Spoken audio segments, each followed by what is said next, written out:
Supreme court में बुधवार को वक्फ कानून पर सुनवाई हुई। सुप्रीम कोर्ट ने वक्फ बोर्ड में गैर मुस्लिमों को शामिल करने के फैसले के पक्ष में सरकार की दलील से नाराजगी जताई।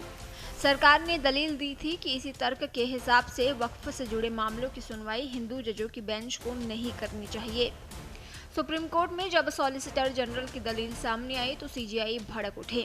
सीजेआई संजीव खन्ना ने साफ साफ कहा कि सॉरी मिस्टर मेहता, हम जब बेंच पर बैठते हैं तो किसी भी धर्म के नहीं होते हैं। सुप्रीम कोर्ट में आज भी वक्फ कानून पर सुनवाई है।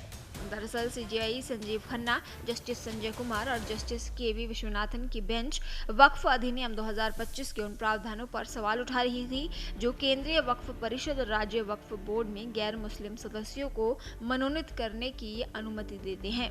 मामले की सुनवाई के दौरान सीजेआई ने कहा कि आप ये कहना चाह रहे हैं कि मुसलमानों सहित अल्पसंख्यकों को भी हिंदू धार्मिक संस्थानों का प्रबंधन करने वाले बोर्ड में शामिल किया जाना चाहिए। कृपया इसे खुलकर कहें। उन्होंने बेंच से कहा, अगर वैधानिक बोर्ड में गैर मुस्लिमों की उपस्थिति पर आपत्ति स्वीकार की जाती है तो मौजूदा बेंच भी मामले की सुनवाई नहीं कर पाएगी। अगर हम उस तर्क से चलें तो आपकी लॉर्डशिप इस मामले की सुनवाई नहीं कर सकती है।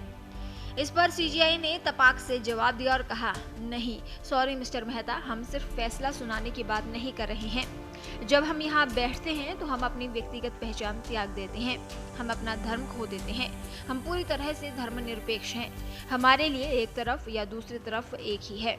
सुप्रीम कोर्ट ने बुधवार को वक्फ संशोधन अधिनियम 2025 के कुछ प्रमुख प्रावधानों पर रोक लगाने का प्रस्ताव दिया, जिसमें अदालतों द्वारा वक्फ घोषित संपत्तियों को गैर अधिसूचित करने और केंद्रीय वक्फ परिषदों और बोर्ड में गैर मुस्लिमों को शामिल करने की शक्ति शामिल है।